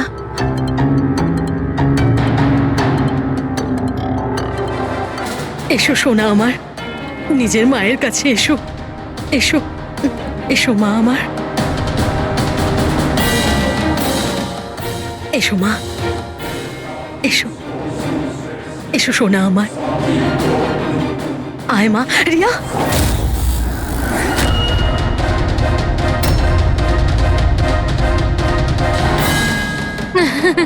এ তো অবাক কাণ্ড শ্যামলী দেবী। আপনার মেয়ের সাথে 12 বছর পরে দেখা হচ্ছে, কিন্তু সে আপনার কাছে যায়নি, ওর মাসিকে জড়িয়ে ধরেছে। সেটা কিভাবে হলো? রিয়া, আরে আসলে শোন মা, ওটা তো আমি ওর মায়ের মতো, তো তাই খুব ভালোবাসে ও আমাকে, সেই জন্যে। আরে বাহ মাসিমা, আপনাকে এত ভালোবাসে যে রিয়া নিজের মাকে চিনতেই পারলো না, কিন্তু আপনাকে চিনতে পারলো। কি? আর জানেন কেন? কারণ গত 12 বছর ধরে শুধু একজনই আছে যে রিয়ার সঙ্গে দেখা করত, কথা বলতো, যাকে রিয়া নিজের ভাবতো। এটা কি বাজে কথা বলছেন আপনি? আমি কেন ওর সাথে দেখা করব? আমি দেখা করিনি। রিয়ার সঙ্গে নিশ্চয়ই দেখা করেছেন, 12 বছর ধরে দেখা করেছেন। বাজে কথা আমরা বলছি না আয়েশা, বাজে কথা আপনি বলছেন। আমরা তো সেই ডাক্তারকেও খুঁজে বের করেছি যার সাহায্যে আপনি 12 বছর ধরে রিয়াকে ওষুধ খাইয়েছেন আর ও টেস্ট করিয়েছেন। আমি কোনো ডক্টরকে চিনি না, আমি বলছি তো আপনাকে, আমি কোনো মেডিকেল টেস্ট করাইনি। নিশ্চয়ই করিয়েছেন। না, আমি কোনো টেস্ট করাইনি। মিথ্যা কথা বলছেন আপনি। টেস্ট করিয়েছেন আমি আপনি। কোনো টেস্ট করাইনি বলছি তো, বারবার বলছি আমি কোনো ডক্টরকে চিনি না। আমি তোকে 12 বছর ধরে সেই ওষুধটাই দিচ্ছি যেটা ও 7 বছর বয়স থেকে খেয়ে আসছে।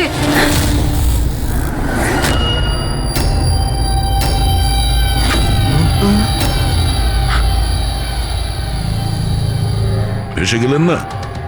হ্যাঁ, যে লোকটাকে আপনি পাঠিয়েছিলেন রিয়াকে মারতে, ওর মোবাইলে আমরা ওর নাম্বার পাই, যে আপনার বন্ধু, যার সঙ্গে আপনি সবসময় দেখা করেন। আয়েশা, তুই এমন কেন করলি? বিহানের জন্যে। আমার ডিভোর্স হয়ে গেছিল, আমার জীবনে এমনিও আর কোনো উদ্দেশ্য ছিল না।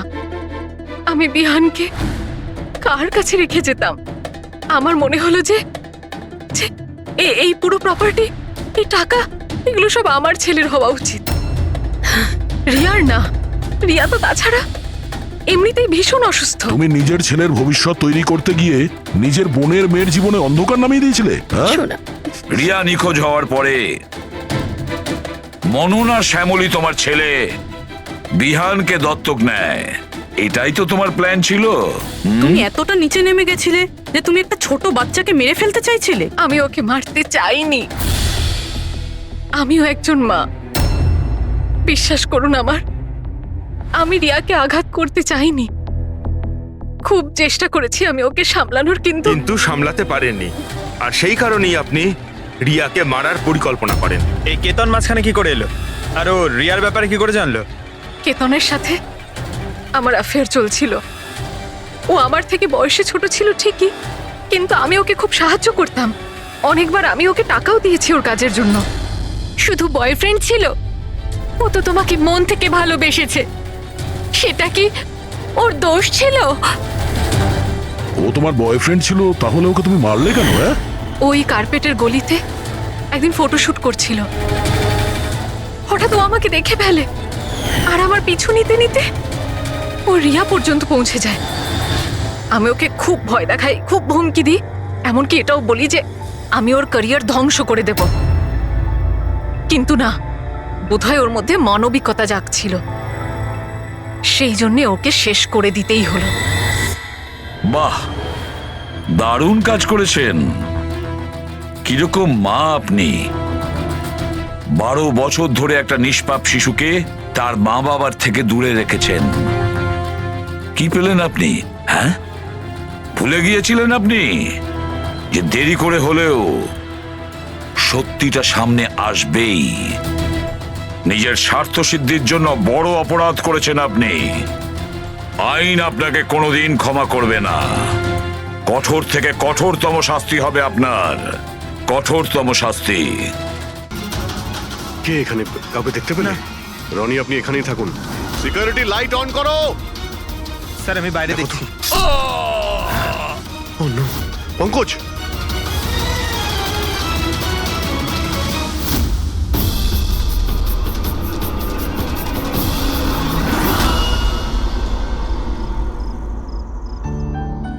শোনো না, আজকে সারাদিন শুধু কাজ কাজ আর কাজ, ভালোই লাগছে না, সারা শরীর যেন ব্যথা করছে।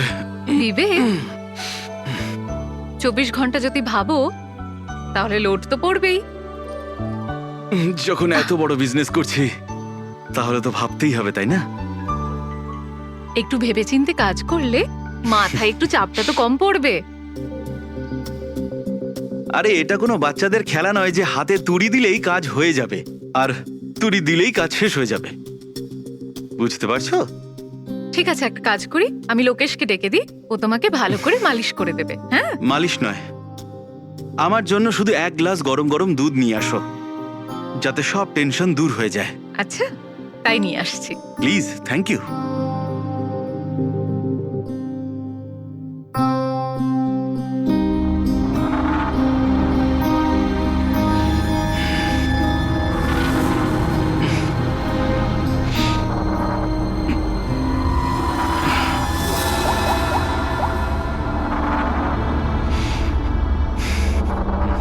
বলুন বিবেক স্যার। সব ঠিকঠাক আছে? হ্যাঁ স্যার, সব ঠিক আছে, একদম ট্রেকে আছে। কাজ হয়ে যাবে তো? আপনাকে কথা দিয়েছি স্যার, কাজ হয়ে যাবে। যেটা তোমার ঠিক মনে হয় সেটাই তুমি করো, তোমার পুরো স্বাধীনতা আছে, কিন্তু কাজটা ঠিক করে করবে। আপনি চিন্তা করবেন না স্যার, ও তৈরি হয়ে যাবে। ওকে তৈরি করা তো আমার বাঁ হাতের কাজ। গুড।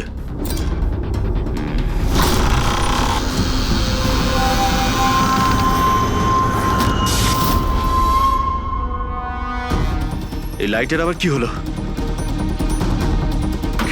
কি গো, কোথায় গেলে তুমি? কি হলো, কথা বলছো না কেন? হঠাৎ করে লোডশেডিং কেন হলো? লোকেশ, বিনা, কে কে এখানে? বিনা, মজা করো না কিন্তু। দেখো, আমি কিন্তু অন্ধকার ভয় পাই না। বিবেক স্যার, বিবেক স্যার, স্যার কোথায় আপনি? লোকেশ, বিনা, লোকেশ তাড়াতাড়ি আসো, রুমের মধ্যে কেউ আছে। বিবেক স্যার, দরজাটা খুলুন স্যার। বিবেক স্যার, বিবেক স্যার,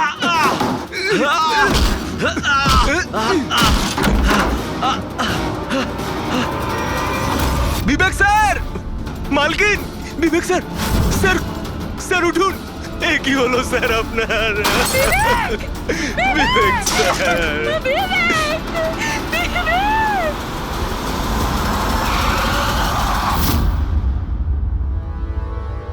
স্যার মনে হচ্ছে বেশ কয়েকবার ছুরি চালানো হয়েছে। এই দেখুন, কেটে যাওয়ার আর ছুরি গেঁথে যাওয়ার চিহ্ন রয়েছে।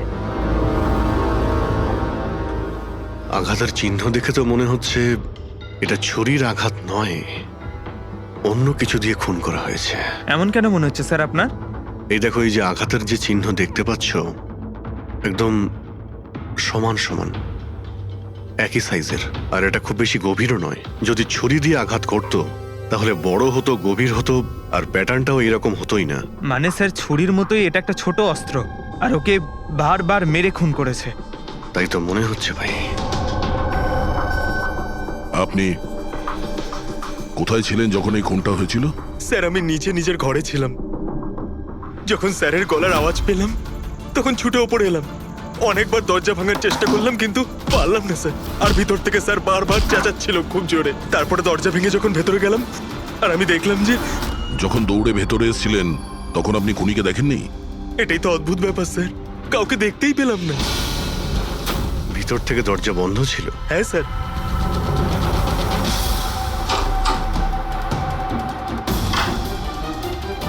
তুমি যখন ভিতরে এলে তখন তখন এখানে লাইট ছিল? স্যার ওই সময় কারেন্ট ছিল না। তারপরে আমি দরজা খুলে ভিতরে গিয়ে দেখলাম কারেন্ট এসে গেছে। অদ্ভুত ব্যাপার স্যার, এ আবার কেমন খুনি যাকে লাইটেও দেখা যায় না? এ আবার আত্মা। এটাও তো হতে পারে যে যখন ঘরের মধ্যে অন্ধকার ছিল সেই সুযোগে খুনি পালিয়ে গেছে। স্যার এটা কোনোভাবেই সম্ভব না স্যার। যদি খুনি অন্ধকারের মধ্যে দরজার বাইরে যেত তাহলে আমি দেখতে পেতাম, কাউকে দেখতে পাইনি স্যার।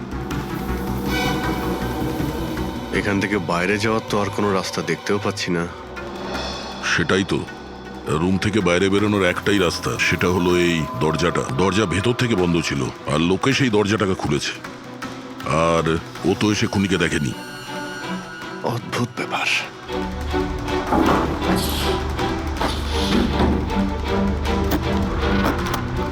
এটাও তো ভিতর থেকে বন্ধ, এখান থেকে তো খুনি আসেনি। তাহলে খুনি এলো কোথা থেকে? আর বাইরে যাওয়ার সময় কেউ দেখেও নি। স্যার আমার ঠাকুমা একটা ভূতের গল্প শোনাতেন। পঙ্কজ, এক তো এটা কোনো গল্প নয়, সত্যি, আর এটা ভূতের নয়। স্যার এটা বাস্তব, কিন্তু ভুতুরেই তো। কেউ এখানে আসে আর অস্ত্র ছাড়াই খুন করে আর চলে যায়। কোথা থেকে? যাওয়ার তো শুধু ওই একটাই রাস্তা রয়েছে, এই দরজা দিয়ে। কিন্তু স্যার বিনা তো সিঁড়ি দিয়ে ওপরে যাচ্ছিল, আর খুনি যদি এখান থেকে যেত ও তো দেখতে পেত। অদ্ভুত ব্যাপার তো। এই লাইটের যাওয়ার আসা, এই কেসের সঙ্গে এর কোনো না কোনো সম্পর্ক রয়েছে। লাইটের জাংশন বক্স কোথায়?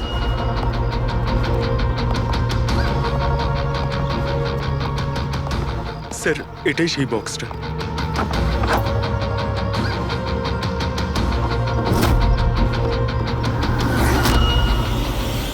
এদিকে শোনো একটু।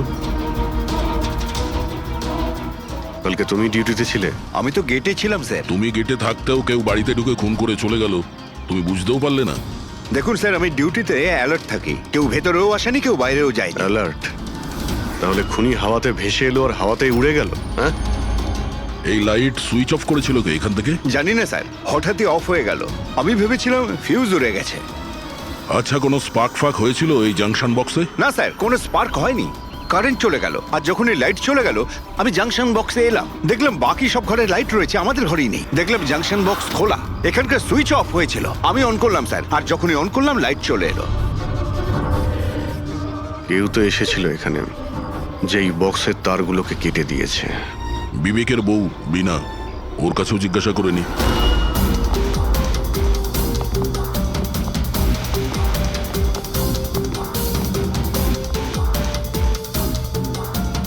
দেখুন, আমরা জানি যে এই সময়ে আমরা আপনাকে প্রশ্ন করছি। আসলে আমরাও একটু অবাক, যেখানে সবাই থাকতে বিবেকের খুন হয় আর কেউই খুনিকে দেখলেও না। স্যার এই প্রশ্নের উত্তর আমার কাছেও নেই।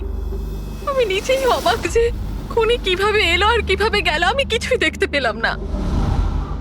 আমি আমার বাচ্চাদের কি উত্তর দেব স্যার? ওদের ওপর দিয়ে কি বইবে? ভেঙে পড়ো না, সময়ের সাথে সাথে বাচ্চারাও বুঝতে পারবে। আপনি কে? স্যার আমি বিবেকের বিজনেস পার্টনার। আমার নাম রাকেশ, আর আমি সবে জাপান থেকে ফিরেছি।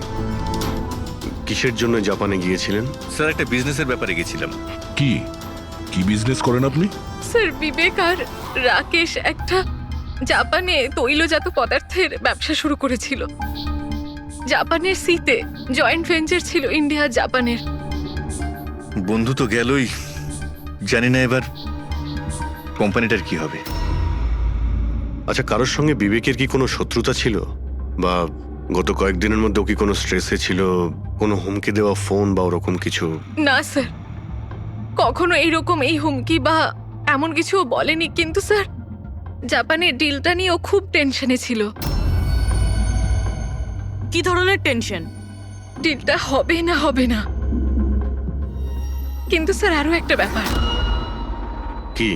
স্যার কিছুদিন আগে